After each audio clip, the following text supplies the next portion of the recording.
Welcome back, sports gamers. It's the Natural back for a Madden 21 January title update. Just made a video other day, dropped talking about the franchise editions that were added in, and today we got some Xbox Series X and PS5 major update for that, and the biggest one is new Spongebob yard location. Spongebob? Yes, Spongebob. That's where we're at now. They're always trying to pull in new demographics and other people and young kids to it. So I don't know. Do young kids even watch SpongeBob? I mean, SpongeBob. Who is the target audience for SpongeBob? I would love to know that, but it's in the game. I mean, I don't have much to say about that. I think it may be a waste of time and resources, but if the marketing folks they think that's the target demographic, they're looking for bring SpongeBob fans into Madden. And that's what they're just gonna do, whether we agree with it or not. But interesting addition there. So we already talked about the franchise updates. So let's talk about some of the gameplay updates that are coming to Xbox Series X and PS5 here. They're mostly focused around zone coverage improvements, and I have some gameplay for you guys while I kind of go through and talk about it. So they tuned the deep zone defender logic to focus more on deep threats in their zone and less on shorter routes approaching their zone. And if you guys did not know, the coverage in next gen definitely has been a big step back. The defense overall is a big step back from current gen to Madden 21. So the next gen version has been it's been some issues. There's been some bugs, some problems.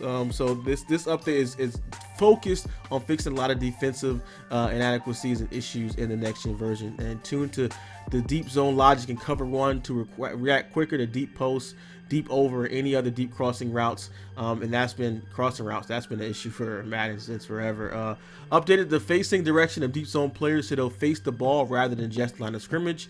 This will help deep zone defenders turn in the appropriate direction when covering deep routes. And I think one of the honestly I don't even play a ton of next gen. I don't have it on I'm sticking the current gen until they come out with updates like that, like this right have today. I'm waiting for it to kind of catch up to the defense of current gen. So there's been some issues, and they changed how the receivers run the routes in the game. They pull that from the next gen data, and they're running the actual routes that players run in the league, which caused some coverage issues and how the defenders react to that. So added Gen 5 specific change of direction animations to Locomotion, which will improve a defender's ability to transition from strafe to run quicker and smoother, help defenders get in position to play the ball quicker. And when they're talking about that, that's motion capture. So motion capture animation, they added additional ones, so it makes it look more realistic, so players aren't kind of jerking and sliding around. They tuned the fake out logic on inside post routes. There was significant separation resulting from this release and cut when close to the line of scrimmage. This change prevents defenders getting faked out this early in the segment of the route. So you can tell there's so many things. Is like everything. This is basically the stop everything from being open on next gen patch, pretty much. Turning to improve turn and run to better anticipate vertical threats, and that's a big one. When you can just put anyone on the streak. I was playing next gen the other day, and I was just I had a substantial lead, so I was just trying things out. So I sent the all-out blitz. I backed up my defenders on coverage, off man, played over the top, ran a streak, ran right past my defender, touchdown, 80 yards. And I'm like, wow, like the turn and run is that bad that I had a player backed off playing over top, and he still got over top my defender. And I was like, yeah, I'm done with it. I think that's probably the last time I played next gen. Tuning to allow faster top and straight speed for defenders in deep zone. That's to it as well. Extended the distance that a deep third can look inside when anticipating deep crossing routes coming from the opposite side of the field. So this is basically what people do. They have an outside corner. They basically attack them by running off the receiver, and you have a crossing route from the slot or outside receiver coming from the opposite side of the field, and then that player gets run off. He doesn't see the crossing route coming, which leaves it wide open, which is fine. It should, we have that amount of time, that should be open, but he at least have some kind of awareness to try to make a play on the ball. And on current gen, the guy will come off the streak. He'll at least be able to try to make a play. Maybe if you have a good corner, they can hit and knock it out or make a play on the ball. But on next gen, it's like it's wide. The defender is like in la la. He's on vacation out there. Fix the issue causing the outside deep third defenders to leverage the number one outside receiver too long when the receiver was no longer a deep threat. They have a dev note here. They make significant changes to zone coverage, specifically deep zones, to better balance the deep passing game and increase anticipation of the deep zone defenders. One thing to be aware of, that this change is only applied to defenders in zone coverage, will not impact match zone players after they transition to man coverage on applicable match coverage plays. They'll continue to monitor for stats and feedback, yada yada. So basically what they're saying here, that this affects straight zone. If you call a nickel any type of cover 3 match, or any type of match quarters coverage like palms, and someone turn, they go vertical, and then that defender will turn to man. That's man coverage. So these fixes aren't going to apply to those type of coverages.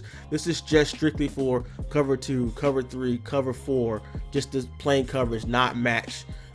So that's basically what they're saying there. So gameplay fixes, kickoff play clock exploit, fix the issue allowing the kickoff team to remain at the play call screen indefinitely without calling a play. They've used it as the exploit to force the receiving team, and these type of things have been in the game forever. Not the specific one, but just stall glitch, lag glitch. People always just trying to exploit the game for a meaningless online win, which I never understand. Like, you get nothing. It's not like you're doing it for money. You just get an online win, so you're cheating to get a win that really doesn't mean anything. It's just so silly. People go the things people do. Fair catch exploit, fix the issue causing the ball carrier to enter a state where they can't be tackled on a field or kick or punt off the ground following a fair catch. With this fix, any player on the receiving team who recovers a kick or punt following a fair catch will be able to get tackled. And I've seen some hilarious videos from that. If I do find it, I'll throw it in this video here. So also talk about the franchise updates, because I already covered that in the previous video. Make sure you guys check that out. The draft autopilot, house rules, which I'm actually excited about for my own online CFM, PML, undo free agent settings, team override settings, personnel logic improvements, and mouthpieces can now be applied in all new franchises. And they're working to update the. Actually, that was new in there. So I'm gonna go ahead and check that out. I know guys have been asking to get mouthpieces in franchise. So all new franchises, you can equip mouthpieces. If you guys want me to do, let me know. I'll do a separate video on that. Presentation update: fix the issue preventing play clock from showing up on kickoff plays. So that is it, pretty much, this update here. Hopefully you guys let me know in the comments below what issue you're still having. There was a major issue with franchise had to be taken down earlier today, but that has been fixed and franchise is live and up. Let me know if you guys still have issues, any problems, whatever like that. I will pass those along in the comments below. If you appreciate our content here at SGO, like this video and subscribe now for more news, tips, reviews, and gameplay from all of your favorite sports games. Now, if you want to take your game to the next level with insider news, free games, and access to our private chat, join our Patreon, the link below, and subscribe to SGO Insider today.